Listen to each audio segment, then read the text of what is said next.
Okay, so this is episode 2 of Sitting Down with Scholars, and I'm joined by Nicholas Jackson, an immunologist who many of you might already know by Nick the Immunologist.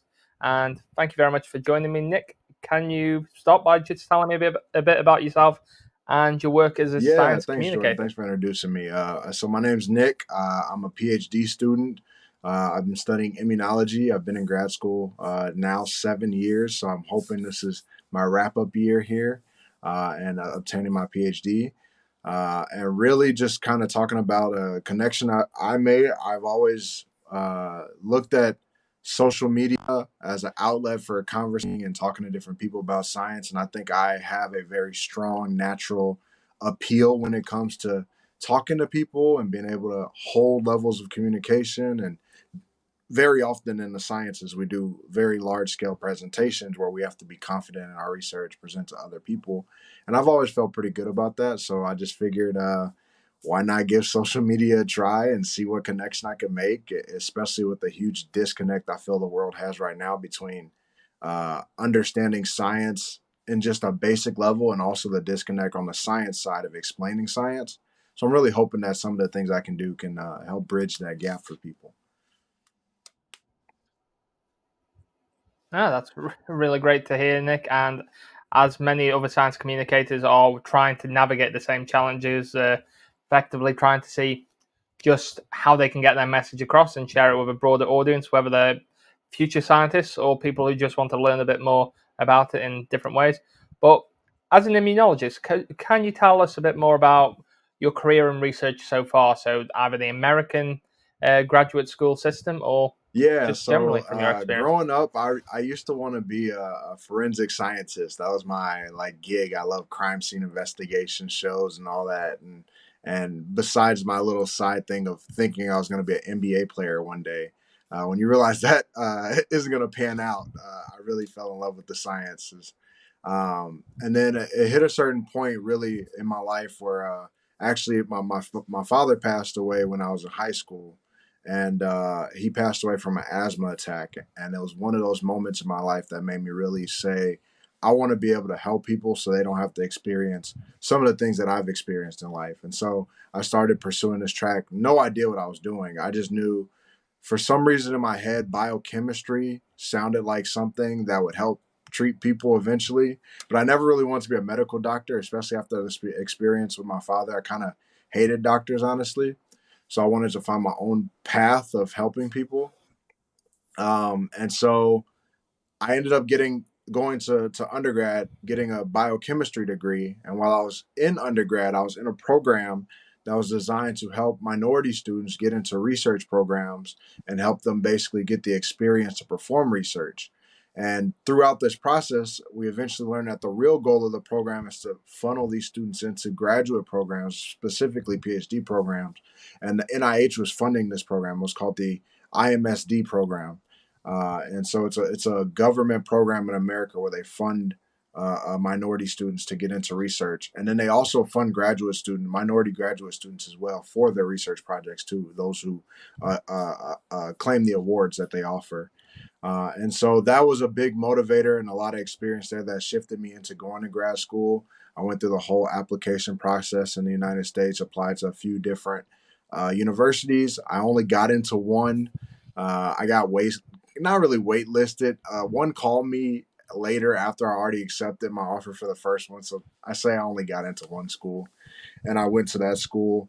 And the school I'm at is it's an umbrella program where it's a biomedical sciences program. So now it's only 3 departments, but it was 4 departments at the time when I started. It was immunology and microbiology, biochemistry, pharmacology and physiology, and pathology. And so the way the first year worked is that we spent time in our coursework taking classes, and then we also did rotations in various labs amongst these 4 departments. And then at the end of the year, you had to choose from one of the departments which lab you wanted to join to pursue your entire PhD career. And then that's the department you join. And I originally wanted to go into Pharm Phys because I thought drug discovery, it kind of made sense. It's what I wanted to do in life. But then I took the classes and they sucked. It was some of the worst classes I've taken in my life. I hated it. I said, this is not for me. I don't know what I'm supposed to do. It's not this. And so I was really about to drop out of grad school. I was like borderline about to drop out. And I did one more rotation in a immunology lab.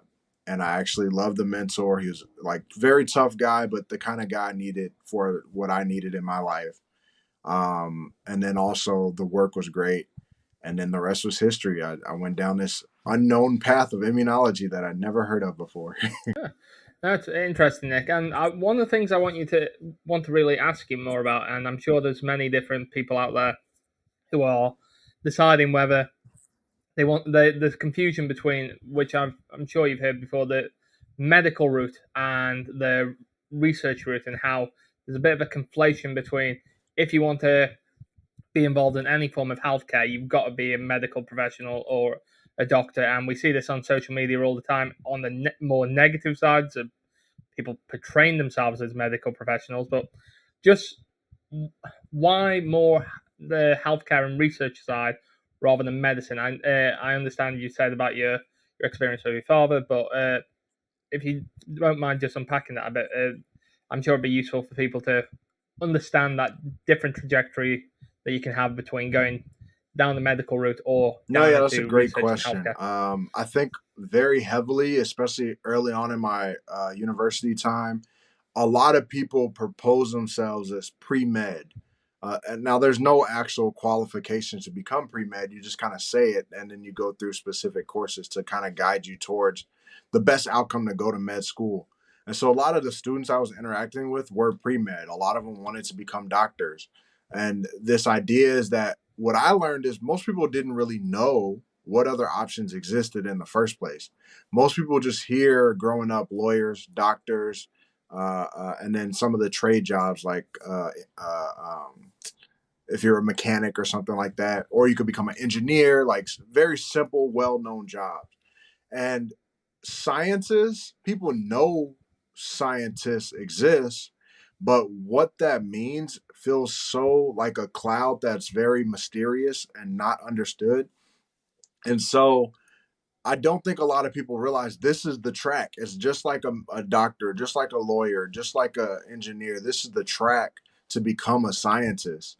It's just a different level of schooling. Instead of going to a 4 year program where you're getting medical training and then you do a residency and become a doctor, where you specialize in something, maybe an OBGYN or surgery or whatever you are, this is a different thing. You still got to pick your Sure, sure. specialty. You still got to pick a relative area to work in. You still got to pick a science that you enjoy, but you still got to do the training. You got to go to school. You got to get a PhD. And then they tell you a PhD is also a doctor. And you're like, wait, what? Like, what does that mean? So um, it's a Yeah, very interesting path for me in that I really felt like I fumbled through everything because I had no idea. When I started undergrad, I got a letter in the mail that said, "Join our program. You get paid to do research." And all I was thinking was, it'd be nice to have a little bit of extra money in my pocket for groceries. And this sounds like it'll help boost my resume on the way. Might as well give it a try. And then I did it, and I just stuck with it. And then eventually, as I kept doing it, they're saying, why don't you take a leadership role? Why don't you, take on your own research project? And now I'm getting lab experience. I'm getting professional experience. I'm learning how to email faculty. I'm learning how to communicate with professionals. And then, come junior year, they say, well, why don't you go to a conference and present your research? And now I'm like, whoa, we get to go to conferences that are paid for. Like, this is pretty cool. Like, but everything just felt like I was fumbling because I never had a guideline for someone outright telling me this is what a scientist does to become a scientist. I even at the end of grad school or at the end of undergrad, I was very heavily like, I guess with my biochem degree, I should look for a company to work for, and then just that's what people do. You get a job after school and you live life. But they kept telling me, why don't you try grad school? Why don't you give it a shot? You're in this program, you've done a good job, like keep going. And then you get to grad school. Again, I entirely felt like I was fumbling. If I didn't get into that one program, I would have went back home, lived with my mom for a while, got a job and just kept going. So I think one, it's confusing because the path is confusing. The path was for me was confusing. It's not well known, and two, it's not well discussed or advertised. At least I don't think. I think most of the people that know about it already have experience with family, friends, or someone else who kind of guided them through that. And now my parents had higher education degrees, but my mom was a dentist, so it was very classic med school. Like, you know, you get 4 years, you get your degree. And my dad got a MBA, so he did 2 years master's program in business. So that stuff wasn't very clear to me that this was the path. It wasn't even clear to my mother when I told her I was doing a PhD. She was almost telling me not to do it because she thought it was more schooling that she'd have to pay for, and she was like, "We kind of used everything we had. We can't afford Mm. it. Like undergrad was all we could do." And then I'm like, "No, mom. Like this PhD program will pay me to get a degree." And she's like, "That's not possible. No school pays you to go to school." So it's a very interesting path that I took, but I feel like I'm not alone in that. I feel like a lot of other people kind of can relate to a story like that and just fumbling through to a PhD or being a first gen or whatever it is. Mm. No, I definitely agree, and I think from a, especially like you say, I'm also first gen. My experience very similar to yourself. A lot of my representation came from scientists on TV, whether that's fictitious scientists or various different. I would say the likes of David Attenborough was I was more interested in animal science, and they were the people who I tried to think, oh yeah, Yeah. I'd like to do what they're doing.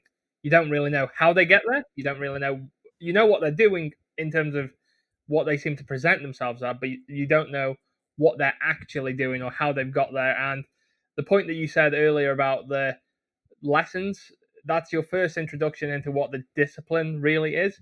And if you have a crap lesson or a Mm-hmm. crap person delivering that session, that can completely, if you're really interested in that subject, you can go, oh yeah, I really love this topic. Or, and then you have it taught by someone who's really monotonous, stands there, reads off a PowerPoint on the screen, and it's Yeah. like, is this what that subject is? Exactly. I'm not sure if I want to do this anymore. And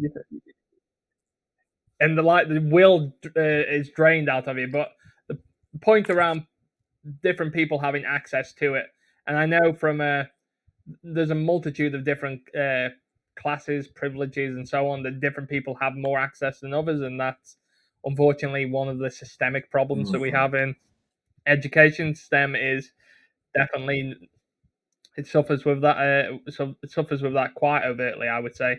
But I think there are. It's good to hear that there are steps out there to help try to at least not necessarily break the wheel in terms of changing the system, but at least starting taking a step in the right direction. Which this could always be more, but Absolutely. it's better. It's better Absolutely. something than Yeah. nothing. I think it's important that we have programs or recognition of people communicating the possibilities because one, I think people don't know really what a PhD is or how to go about this track. And two, I think people that do know about it have a very big misconception of what it entails or how it's funded or what you have to do during it, which could turn a lot of people off from it. Now, I will admit, I don't think it's for everyone. It is not an easy path. And so it does come with Mm-hmm. understanding yourself as a person, the kind of learner you are, and what fits your career and life goals. But for the people that really want this type of level of research or are very inquisitive people, this could very much be the track for them. And it's going back to the med school versus grad school point is it's a very different type of learning than med school entirely. So it's important to know how your brain works and that if you'll be effective in that capacity or not. I've always said I think people that do med school are very like memory driven, can regurgitate the information, have a very good sense of Mm-hmm. learning and classroom ethics, and that's great. But that doesn't always translate to a PhD. When I've met students work for me in the summers or when they come to work or whatever, they always ask me like, "So what do I do next?" Okay, so just give me the script and I'll follow the script because that's what I'm supposed to do. And I'm like, no, like ask me why you're following the Mm-hmm. script. Like why I told you to do something, but I like you to know why. Like ask more questions. And that's not really a med focused thing. you don't have time to ask questions in the medical field. The book says do this or this person dies. You got to do this. Like, so it's just a little bit different. Whereas I can take the time to ask a question, and if I'm wrong, I explore another question. It's not life threatening.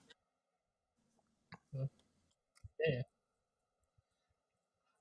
I suppose, especially on the medical side, I think the only representation you have of someone who is, I would say, someone who's more questioning in terms of their methods, and this is fictitious, is Yeah. those who've seen Doctor House in terms of when they've.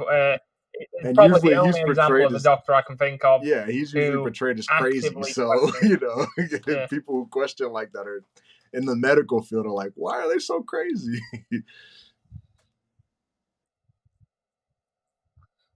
yeah, but I think the other thing is, like you say, I do think part of the challenge as well is like what we get from the representation of different fields and so on. I'm not sure about your experience, but my first expectation or understanding of a PhD was that scene from Friends where he puts his hand up.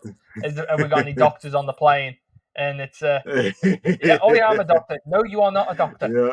So, and you think, and it's like that's not really the healthy representation of what a PhD is. And but I mean, I understand it. There is that is probably the most common running joke that people have with medical Hmm. doctors versus academic doctors. But I do think there's no re- uh, representation of scientists outside of, I would say, those who are, particularly when they've already made their achievements, not those who have done the various different rungs of the ladder. You have the representations of the Hawkings, the Einsteins, those types of Hmm. scientists who have already made the name, and not anyone who is part of, taking part in that discovery or the various different people. And I think that's the Hmm. thing I learned most about the PhD. It's not a one man band. It's so many different relationships that you Hmm. build along the way, and that forms that either eventual discovery or you're a cog in the wheel that helps to form a potential discovery somewhere along the line. You might not be the one who wins the award, but you may contribute to a potential Yeah. change in your discipline. Some more Yeah, flashy and than I others. feel like there's a Uh, very like clear like you said in a way of modeling. Like other careers, you kind of know a clear model. Like a lawyer, you know a clear model. Like a doctor, medically, you know a clear model. Even athletes, you know the path to get there. But no one really explains like if you think about just the big name scientists, the people that are most talked about, which is probably like Bill Nye, Neil deGrasse Tyson, maybe a couple other mhm, people. No one really asks how they got there. Like, how did you get to be this person? You just know it's that person. Or even when people make references to old scientists like Galileo or um, Einstein or whatever, no one asks like how they got the credibility. They just some old guys that randomly did some stuff and then they became scientists. It's not like this is the educational path to get there. So it's interesting to see that misconception, and hopefully I think a lot of communicators are bringing light to these different career paths. Like not everyone even has to be in a PhD track to be a scientist. You can have a master's and work as a scientist, a bench scientist within a lab, or whatever aspect of the career. There's different levels to still achieve that title. Now, obviously, pay is going to be different, the work ethic's going to be different, things like that. But the title of mhm. scientist, or academic, or however you want to relay it, it varies based off of what you're looking for and what career path you chose, and then the path educationally that you took to get there. So, Yeah, no, I get that, and I think the other thing is, like you say, just is a lot how those various people are. The more we find out about their lives, and I do think the media is largely getting better on this type of area, is fleshing out their lives more to give more representation. Like, yeah, okay, they were they were great in their own right, but they also had various people, like you say, your lab techs, your research assistants. In some cases, their partners who were more mm-hmm, potentially influential. In cases of Einstein and so on, where they had a massive impact on their body of work, mm-hmm, but the recognition at the time was not there for them. And which is a refreshing thing that those people are now starting to get the recognition that they deserve alongside those what we view as the, I suppose, the great scientists of that most people will know from their Yeah. various different books that they're introduced to. And but in terms of immunology, Nick, what really outside of so when you were picking between those various different labs in the your graduate school route, what were you thinking of? What really drew immunology to you? What That's was a the good drive? question. Mind you, when I picked my rotation or was in my rotation for immunology, I really had no idea what immunology was. I'd never taken a course, I never learned about it, I never knew anything of it. And according to my program and the people in the program, often everyone had this misconception, I say, is that the immunology track was very difficult. So I kind of even wanted to stay away from it when I first started. And really, me doing that last rotation was more a leap of faith because I fully thought I was probably going to drop out of grad school anyway. But my reason for picking it was two things. One, the research was really cool. It was our lab studies autoimmune gastritis, or this progression that the immune system takes from progressing gastritis towards gastric cancer. What are the immune responses that are involved, and how these immune responses eventually lead to cancer within the stomach? So we're looking at a bunch of different immune cells, a bunch of different proteins that are produced, and really just trying to identify what is the dangerous things, what are the not so dangerous things, and then when you lump all this stuff together, what effects can it have on the stomach that would eventually drive cancer in people. And so this was one of the first times I felt connected to my calling. So I knew I wanted to do research that felt like it helped people. I said that, when my father passed away, that was like my main goal. And I just couldn't make the connection Mm-hmm. yet. I couldn't find the connection. And this was the first time I found a connection where I felt like I was doing work that would fit the goal of helping people and saving lives in my way, or effectively contributing to society in a way that can help people.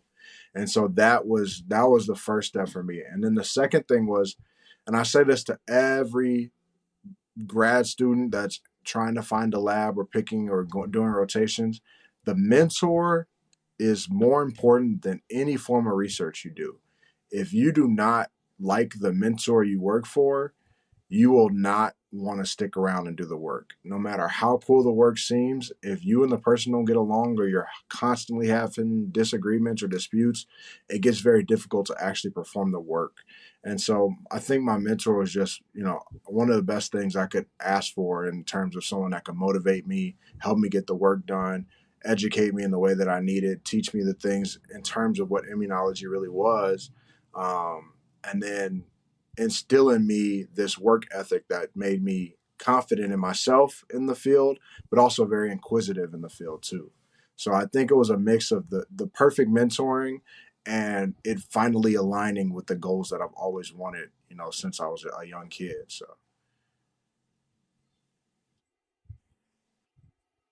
Mm-hmm.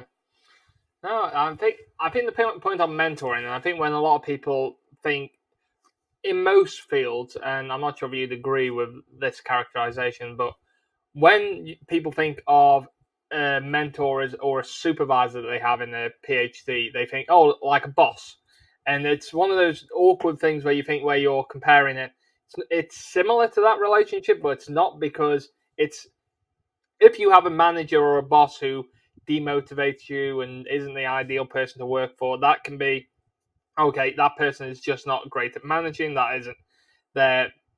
You can't necessarily say, yeah, they just aren't great in that particular role. But whereas I think with supervisors, it's slightly different. It's that amalgamation of whether your personalities get on well and how you work.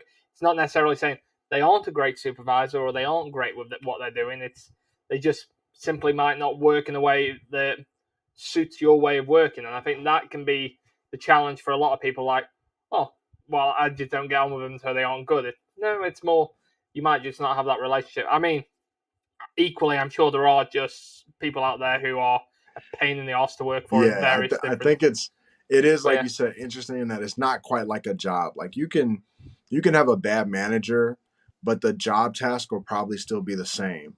But with this level of mentoring, it takes on so many different roles. Like one is it's a boss, but at certain points it becomes a collaborator, they become a partner, they become a teammate, they become, a educator, a facilitator, they become your biggest ally. And then when it gets to the end and you're looking for new jobs or new opportunities, they become the sounding board and the reference or recommendation for your future. And this it's almost a huge pro and a Mm, huge con in academia, honestly, is that this person is your biggest ally, but mm, also they could be the most detrimental thing for you when it comes to the opportunities you're looking to have. So, it's why the relationship with the mentor is so important, because if it's not a good relationship, this person quite honestly has a lot of power over you in a lot of these academic fields, to where you don't have much say, and they have a lot of say not only for what you do now, but who you get to work for in the future, or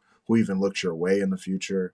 And so I always tell people, once you pick a mentor, you don't have as much power. That's the person you're working with. You got to figure it out with them, and you hope you pick the right person. But before you pick a mentor, you have all the power. They need the students to run the lab. They cannot get their work done, and they cannot get grants, and they cannot stay funded and get education done without grad students. Grad students are the workhorse of the education system. And so in the time that people are deciding a mentor, they have all the power. And that's why I think it's so important to make the right decision, because as soon as you make it, you lose that power of, like, almost like a sports draft, but in reverse. Like the player gets to pick what team they want to go to instead of mm. the team picking the player. But once you pick, they set the contract, they set the rules, they set the expectations, they set all that. And so you want to make sure up front before you decide, hey, I don't like working on weekends. Okay, cool. Mentor's cool with that. Hey, I don't want to be here every night, 12 hours straight. I want to work regular 9 to 5 hours. Cool, I can do that. I want vacations. I want at least 2 weeks a year that I can get vacation. Okay, cool, you can do that. But if these are expectations, your mentor that you're wanting to work with, who has a really cool science project, says, yeah, but I expect you to at least work 14 hours, and I expect you to work on Saturdays, and I expect you to only take minimum 1 week vacation. Like, those are things you need to know. And if they don't jive with what you want, you got to say no. And that's the only time you have, because once you pick, that's the Mm. expectations they have, and that's their rules. So,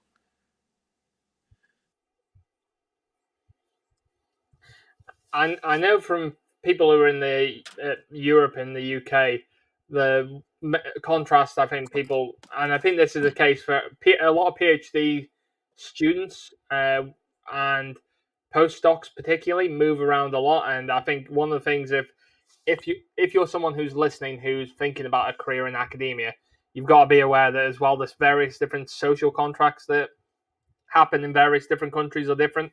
The UK's approach to the whole holiday system, it might not be, or vacation isn't the best in comparison to some of Europe.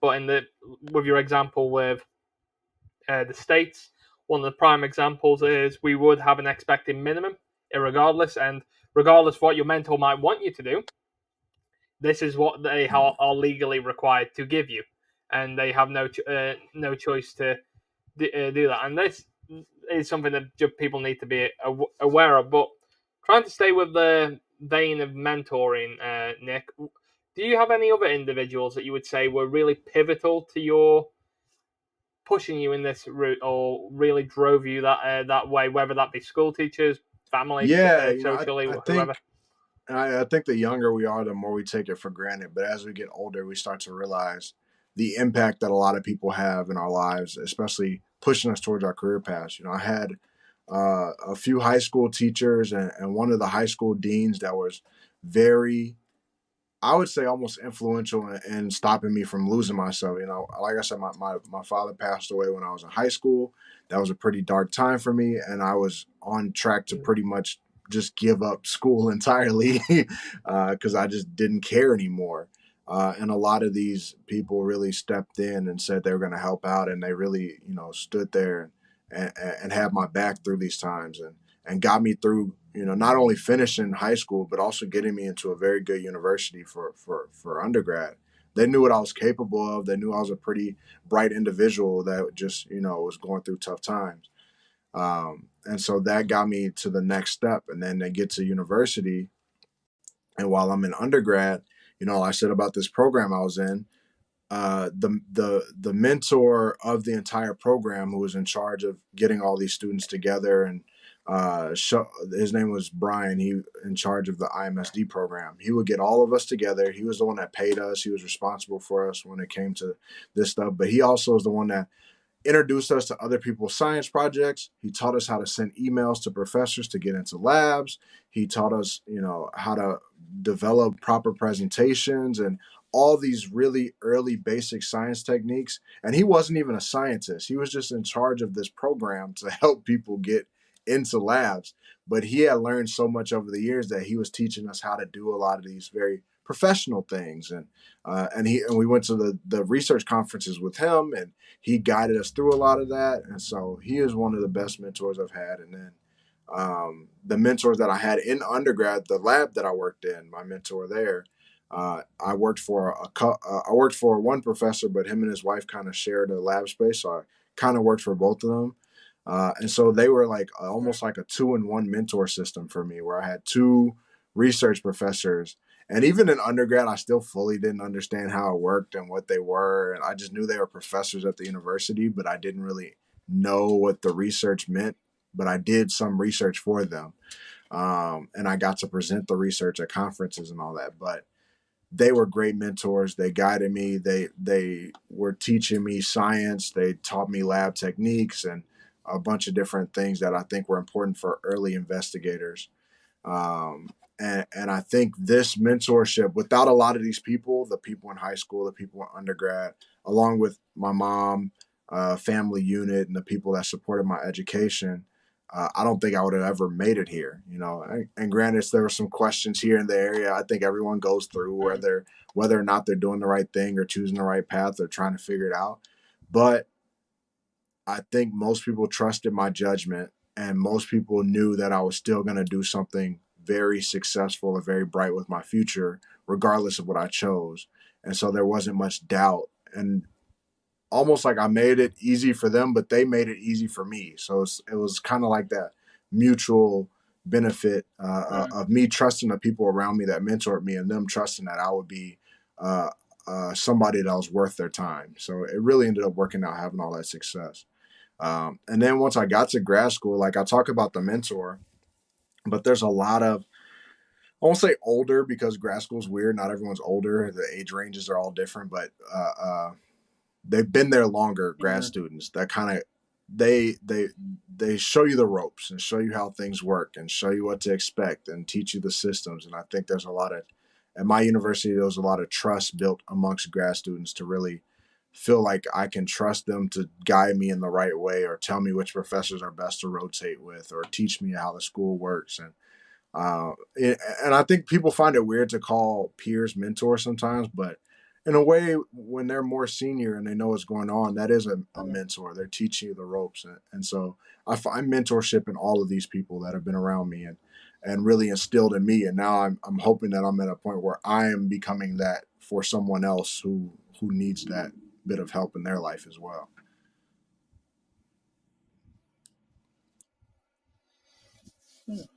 I was just going to say on that. Have you found with your experience on social media, has anyone reached out to you for, and whether that's a throwaway question on the video or whether they've asked for more very specific detail?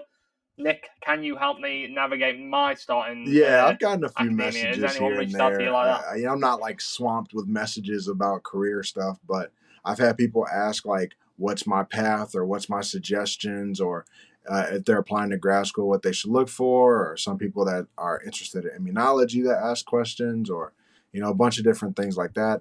And I try my best to give the best advice that I would take if I was in their position. And it's interesting because everybody comes from so many different walks of life that it's hard to address every specific that some people may have. But I do find a good amount of people send me messages and ask for advice or guidance on just, how did they get here? How did they do something similar? Or here's what they're interested in. How can they find that? and all I say is I try to get a feel for where they're at, what they actually want with their lives, and then kind of give their advice on like what I think the best route, whether it be grad school or something else, or if they're in grad school, what nuanced thing can I help them with to get them through their program.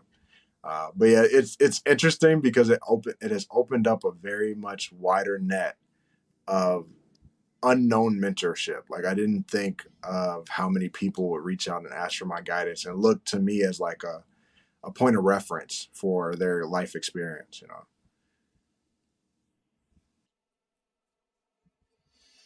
Yeah, like you say, it's surprising. I've certainly found with social media, it's surprising how many people are more open to asking you on there when you think, should you not potentially be having this conversation with career advisors? And you realize half the time it's because they find you Yes. more Or they may approachable not than the even know career who the advisor. career advisors are. Oh, yeah, that too. Yeah, so it's Yeah, interesting. absolutely. Yeah. So, just trying to think of more for yourself personally. Did you find that you had any? Did you have any researcher or scientists that really stood out to you that inspired you? Trying to think outside of your grad school experience that really motivated you as that like role model to aspire to, or what, whether fictitious or No, real man, life? that's a tough question. I know you said about CSI. I've never really looked up to scientists, I'm not saying that in like a mean way or anything. It's just like I never really knew what to look up to when it came to be a scientist. Like you said, like the CSI stuff was one thing, or the watching the shows or whatever was one thing. But that's when I wanted to do that career path, and even then, there was still a large amount of time where I wanted to pursue that. And I ultimately, in my senior year, my final year of undergrad, I met with a crime scene investigator and kind of asked questions about the career, if it's something I want to choose, what level of education do I need. And I just felt like the steps it took and the money that would be made in that career path and everything just didn't align with what I wanted. And so it ended up being like, okay, maybe research is the right path for me, Mm-hmm. which, spoiler alert, you also don't make a ton of money in research, at least not for a while. Yeah, that's true. But I just never really looked up. I think a lot of the things I looked up or people I looked up to, I would just take that same element and or the same essence of what they were trying to discuss and transfer it to what I was working on. So like I really like very motivational, impactful things. I think my dad was a big one in that, and that was helpful. But like, I think stuff like the way Kobe Bryant talked was, in my mind, the peak of Mm. exceptional. I know it's crazy for a lot of people, and not everyone should think like that. But the idea of being the first one in the gym, no one else can beat you. You're putting in hours to become the best, and the expectation is to be better than anyone else. You're there at 2 a.m. when other people aren't even thinking about it, and you're leaving at 10 p.m. when other people aren't thinking about it.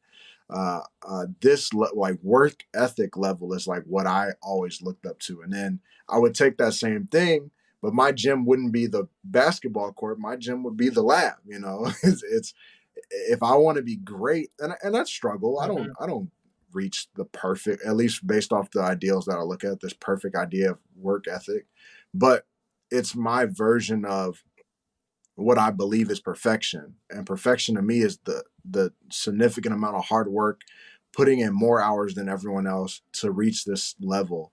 So I took a lot of motivation from other aspects, athletes, things like that to kind of guide, because there's no reason it can't translate. You can be the best at anything you want to do in life, and you got to take that mindset. Now, I say it with a caveat in that not everyone has to be the best.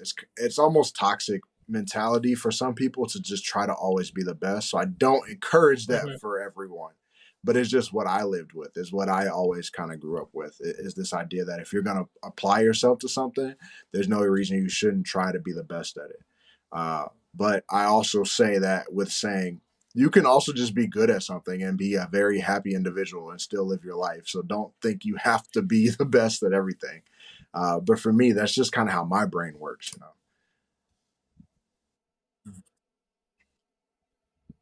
No, and I think Uh, and whether you agree, it'd be interesting to know your thoughts on this. One of the, I think, the misconceptions that most people have with PhDs versus, I would even say, undergraduate and master's degrees is the perception that, false perception, I suppose, where you don't need to be the smartest person to do a PhD. You just need to be inquisitive, motivated, interested in your subject.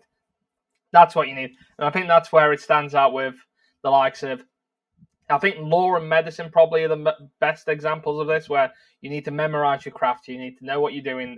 You need to be so hot on all of that technical knowledge at the uh, back of your mind all the time. Whereas I think you learn a way of life with a PhD. Whereas you learn Mm. a craft with medicine and with law, and I think that's what I don't think a lot of people really necessarily get about what a PhD is, and this is part of the problem with it not being presented very well. Or you have doctors who are only really ever seen as the lead character in a TV series, or they're the villain in a comic book.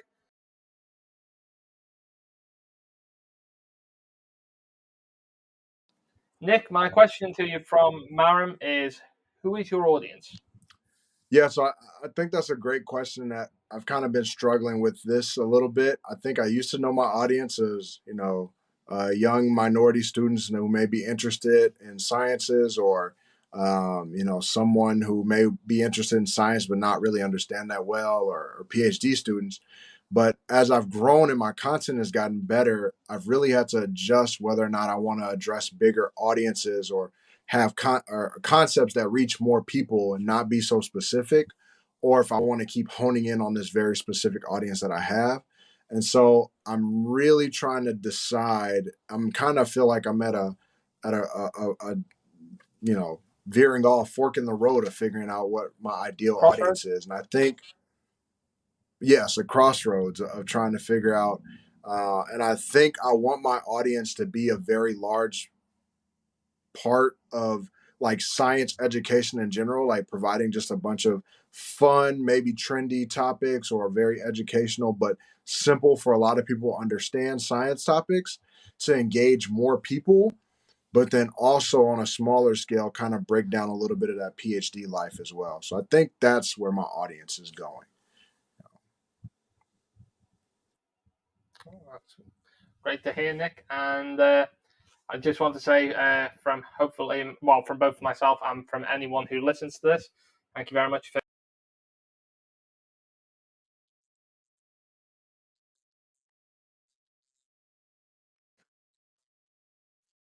Yo, thank you so much for having me. It's been a fun time.